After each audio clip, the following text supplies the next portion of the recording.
صلی اللہ علیہ وسلم کان یصلی، میرے حضور ایک دن خطبہ ارشاد فرماتے، نماز پڑھ رہے ہیں، خطبہ ارشاد فرمانے کے بعد نماز کا آغاز ہو گیا ہے، نماز پڑھ رہے ہیں، اب ہوا کیا؟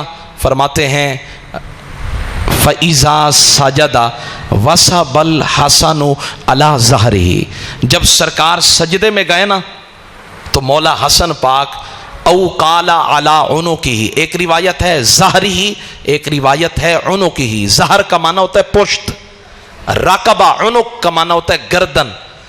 راوی کہتے ہیں حضور نماز پڑھ رہے تھے، کان یصلی، نماز پڑھتے ہوئے حضور نے قیام مکمل کیا، قیام کے بعد رکوع میں گئے، رکوع کے بعد پھر کھڑے ہوئے، پھر سجدے میں گئے، اور جب سجدے میں گئے تو فرماتے ہیں فَإِذَا سَجَدَ رَكِبَ عَلَى ظَهْرِهِ، تو مولا حسن پاک نے نہ او دیکھا نہ تو دیکھا، دوڑے دوڑے فوراً سرکار کی گردن پر سوار ہو گئے، پشت پر سوار ہوئے یا پھر گردن پر۔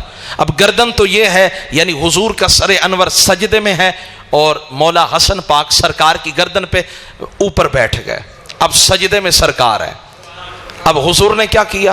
اب حضور انتظار کر رہے ہیں میرے حسن ہٹیں تو میں سجدے سے سر اٹھاؤں، اگر میں سر اٹھاتا ہوں تو کہیں میرے حسن گر نہ جائیں، کہیں میرے حسن کو چوٹ نہ پہنچ جائے، کہیں میرے حسن کو تکلیف نہ ہو۔ میرے حضور تشریف فرمائے، فرماتے اب مولا حسن پاک اپنی مرضی سے بیٹھے، نماز لمبی، سجدہ لمبا، سجدہ لمبا ہو رہا ہے، سجدہ لمبا ہو رہا ہے۔ حضور نے ناراضگی کا اظہار نہیں فرمایا، غصے کا اظہار نہیں فرمایا، اللہ کی بندگی ہے، اللہ کی عبادت ہے، یہ کیا ہو رہا ہے؟ یہ سرکار کا اختیار ہے، جیسے چاہیں پڑھیں، نہ تیری جرت نہ میری جرت، نہ کسی کی انگلی اٹھانے کی جرت۔ یہ میرا اور آپ کا دین نہیں، یہ میرے مصطفیٰ کا دین ہے۔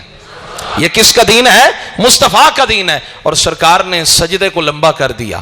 اب حضور نے آہستہ آہستہ ارادہ کیا سر اٹھانے کا، یرفع رأسہ، یہ جملے میرے آپ کو جب تک زندہ رہیں گے لطف دیں گے۔ یرفع رأسہ رفعا رفیقا، یرفع رأسہ رفعا رفیقا لئلا یسرع، حضور نے آہستہ آہستہ آہستہ آہستہ آہستہ آہستہ سر اٹھایا، کیوں؟ لئلا یسرع، کہیں میرے حسن گر نہ جائیں، کہیں میرے حسن، نہیں سمجھے میری بات، کہیں حسن گر نہ جائیں۔ وہی کربلا میں حسین کو گرانے کی کوشش کر رہے ہیں، وہی یزید حضرت حسین پاک کو گرانے کی کوشش کر رہا ہے، اور حضور سجدہ بھی لمبا کر رہے ہیں، کہیں حسن گر نہ جائے، کہیں حسن گر نہ جائیں۔ وہیں جعفر طیار کو گرایا جا رہا ہے، وہیں احد میں امیر حمزہ کو گرایا جا رہا ہے، وہیں سرکار کی نسل کو گرانے کی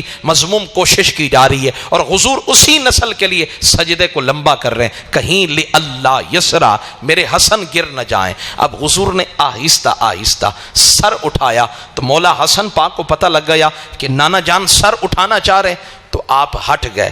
حضور نے سر انور اٹھایا، فلما قضا صلاتہ، جب حضور نے نماز مکمل کر لی تو اب سارے صحابہ حضور کی بارگاہ میں حاضر ہوئے، کہنے لگے یا رسول اللہ ما رأیناک صنعت بالحسن شیئا، جو آج ہم نے منظر دیکھا نا، جو آپ نے حسن پاک کے ساتھ کیا ہے، ما رأیناک، ہم نے نہیں دیکھا، صنعت بأحد، آپ نے کسی اور کے ساتھ ایسا کیا ہو۔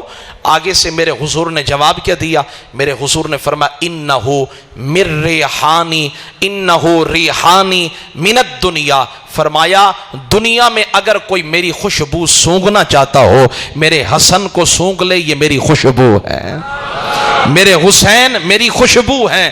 اللہ نے میرے بدن کی خوشبو کو حسن میں بھی رکھ دیا ہے، حسین میں بھی رکھ دیا ہے، یہ میری خوشبو ہیں۔ اور فرمایا ان ابنی ھذا سید، اے میرے صحابہ تمہیں یہ بچہ نظر آ رہا ہے، لیکن یہ میرا نواسہ ایسا سردار بنے گا، ایسا سید بنے گا، لعل اللہ ان یصلح بین فئتین العظیمتین، ایک وقت آئے گا جب امت دو جماعتوں میں تقسیم ہو کر ایک دوسرے کے مد مقابل آئے گی، اور وہ دو جماعتیں کون سی؟ ایک امام حسن اور ایک حضرت امیر معاویہ۔ میرے آقا فرماتے اس دن میرا بیٹا حسن میری امت کو خون ریزی سے بچانے کے لیے دست بردار ہو کر خلافت حضرت امیر معاویہ کے سپرد کر دے گا. تو فرمایا اس لیے میرا بیٹا سردار بھی ہے، میرا بیٹا شان والا بھی ہے، میرا بیٹا